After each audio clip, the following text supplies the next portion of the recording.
Do you know the portrait of an arrogant man?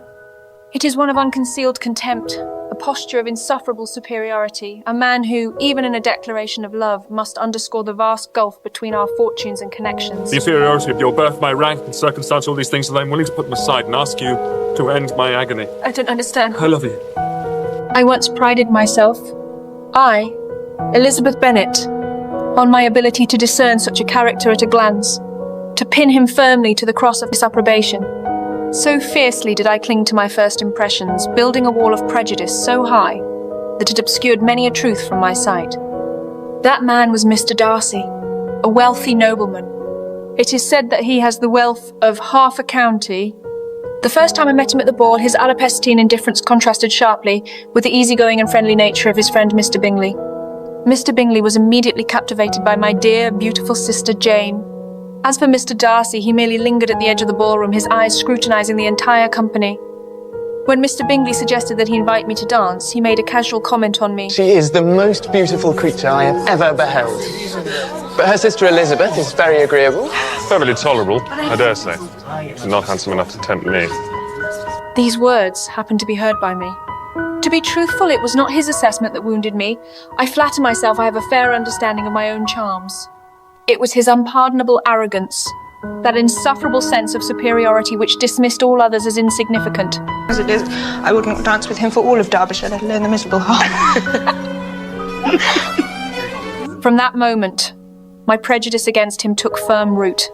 Subsequently, Jane accepted an invitation to Netherfield, but was unfortunately caught in the rain and fell ill. I, of course, went to attend her. Miss Bingley, also Mr. Darcy's admirer, made no secret of her disdain for our connections, nor her animosity towards me. My goodness, did you see her hem? 6 inches deep in mud. She looked positively medieval. Her affected manners and blatant attempts to ingratiate herself with Mr. Darcy struck me as both ludicrous and tiresome. Only the occasional skirmish of wits with Mr. Darcy himself offered a flicker of intellectual amusement, though more often than not our encounters ended in displeasure. And of course you must improve her mind by extensive reading. I'm no longer surprised at your knowing only 6 accomplished women. I rather wonder now at your knowing any. Are you so severe on your own sex? I never saw such a woman. She would certainly be a fearsome thing to behold. You're too proud, Mr. Darcy. And would you consider pride a fault or a virtue? That I couldn't say. Because we're doing our best to find fault in you. Maybe it's that I find it hard to forgive the follies and vices of others, or their offences against me. My good opinion, once lost, is lost forever. Oh dear, I cannot tease you about that. What a shame, for I dearly love to laugh. A family trait, I think. Soon after, a most charming and handsome officer, Mr. Wickham, made his appearance. With his polished manners and engaging conversation, he swiftly won the good opinion of many young ladies, myself included. He recounted his unfortunate tale. How Mr. Darcy's father, his godfather, had promised him a valuable living, only to have it denied by the present Mr. Darcy, leaving him in straitened circumstances. His father... Well, he loved me better, and Darcy couldn't stand it. How cruel. So now I'm a poor foot soldier, too lowly even to be noticed. My prejudice was strengthened by Wickham's testimony, thinking that he was not only arrogant, but also cold-hearted, narrow-minded, and a complete hypocrite. Winter gave way to spring, and I encountered Mr. Darcy on several more occasions. Mr. Darcy? His behaviour struck me as somewhat peculiar. He would observe me in silence, even linger nearby as I played the pianoforte, or walk a considerable distance merely to call upon us, only to depart abruptly. Good day, Miss Elizabeth. It's been a pleasure. At the time, I found it merely perplexing, even a little unsettling, utterly failing to comprehend the complex emotions hidden behind his gaze. When I learned that Darcy, deeming our family connections unsuitable, had separated Jane and Mr. Bingley... Did Mr. Darcy give a reason for this interference? There were apparently strong objections to the lady. What kind of objections? Her lack of fortune. I think it was a family that was considered unsuitable. So he separated them. That he, with his narrow class consciousness, presumed to measure the sincerity of hearts and dictate the happiness of others, I could scarce believe it. Shocked and heartsick, I fled the church. Darcy pursued me outside the church, drenched to the bone, and declared his sentiments. I was shaken as I had never been before. His proposal was a maelstrom of contradictions. Professing his love on one hand, while on the other seemingly emphasizing how his affection for me was a degradation to his consequence, a reluctant defeat in the battle between his reason and his heart. My long-suppressed fury finally erupted. Might I ask why, with so little endeavour at civility, I am thus repulsed? And I might as well inquire why, with so evident a design of insulting me, you chose to tell me that you like me against your better judgment. No, believe me, I If didn't I mean... was uncivil, then that is some excuse, but I have other reasons. You know I have. What reasons? Do you think that anything might tempt me to accept the man who has ruined, perhaps forever, the happiness of a most beloved sister? I accused him of ruining Jane and Bingley's happiness. I spoke of his cruelty towards Mr. Wickham and described him as a destroyer of others' happiness, a base persecutor. Our words were venomous, mine like daggers piercing him, yet wounding myself deeply too, for within that anger lay a fierce defence of my own unshakable judgment. Does this to give that impression? No, there was, however, I have to admit, the matter of your family. Our want of connection! Mr. Bingley didn't seem to vex No, it was himself more about than that. How, sir? It was the lack of propriety shown by your mother, your 3 younger sisters, even on occasion your father. From the first moment I met you, your arrogance and conceit, your selfish disdain for the feelings of others, made me realise that you were the last man in the world I could ever be prevailed upon to marry. He grew pale, utterly astounded, and finally departed, his expression one of profound injury. And I, for reasons I could not then name, felt a strange sense of desolation. The next day he delivered a long letter into my hand. That letter, it changed everything.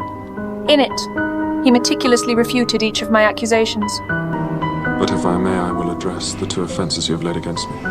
My father loved Mr. Wickham as a son. In consequence, he left him a generous living. But upon my father's death, Mr. Wickham announced he had no intention of taking orders. He demanded the value of the living which he was given, and which he gambled away within weeks. He then wrote demanding more money, which I refused, after which he severed all acquaintance. As to the other matter, that of your sister and Mr. Bingley, though the motives which governed me may to you appear insufficient, they were in the service of a friend. In that moment I was consumed by a shame and self-reproach I had never known. I, who had prided myself on my discernment, had been so easily blinded by appearances, so manipulated by my own prejudice. With a heavy heart, I accompanied my aunt and uncle on their tour of Derbyshire. During our travels, we chanced upon Pemberley, Mr. Darcy's estate. Its beauty, elegance, and the perfect order of its grounds filled me with admiration. More striking still was the housekeeper's glowing account of Mr. Darcy. A kind, generous, and considerate master, a good child from his earliest years. This was a stark departure from my former impressions. And then, most unexpectedly, we encountered Mr. Darcy himself at Pemberley. He was more affable and courteous than I had ever seen him, even engaging my aunt and uncle in conversation, inviting us to dine and introducing me to his sister Georgiana. My brother has told me so much about you. I feel as if we are friends already. Oh, thank you. Your unfortunate brother once had to put up with my playing for a whole evening. But he says you play so well. Then he has perjured himself most profoundly. No, I said played quite well. Oh, quite well is not very well. I'm satisfied. I began to perceive the noble and upright heart beneath his proud exterior, and as my feelings towards him subtly shifted, I felt the first stirrings of love. Mr. Bingley, encouraged by Mr. Darcy, proposed to Jane, and my dear sister found her happiness. I rejoiced for her with all my heart. Yet between Mr. Darcy and myself, an invisible barrier still lingered, until Lady Catherine de Bourgh, Mr. Darcy's aunt, descended upon Longbourn in a flurry of indignation, demanding to know if I was engaged to her nephew, and vehemently opposing such a union on account of our family. Faced with her insolence and disdain, I argued my case, resolutely defending my dignity and my right to choose my own happiness in marriage. Now tell me once and for all, are you engaged to him? I am not. And will you promise never to enter into such an engagement? I will not, and I certainly never shall. You have insulted me in every possible way and can now have nothing further to say. I must ask you to leave immediately. This confrontation, though unpleasant, unexpectedly rekindled Mr. Darcy's hope, for in my defiance he saw the truth of my heart. One early morning, as I walked through the mist, he approached me once more. This time there was none of the arrogance or internal struggle of his first proposal. He frankly acknowledged his faults and thanked me for teaching him humility.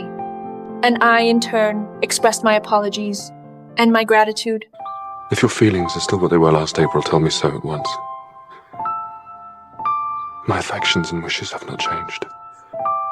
But one word from you will silence me forever.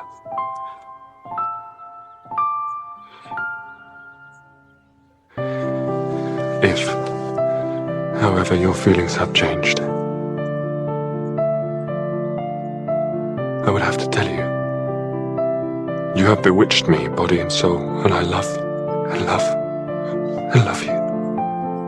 I never wish to be parted from you from this day on. This time, I cast aside all prejudice and defenses with no hesitation, no anger, only an overwhelming sense of joy and happiness.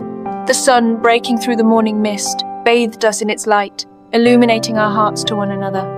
He had once hesitated because of my family. I had once been prejudiced by his pride.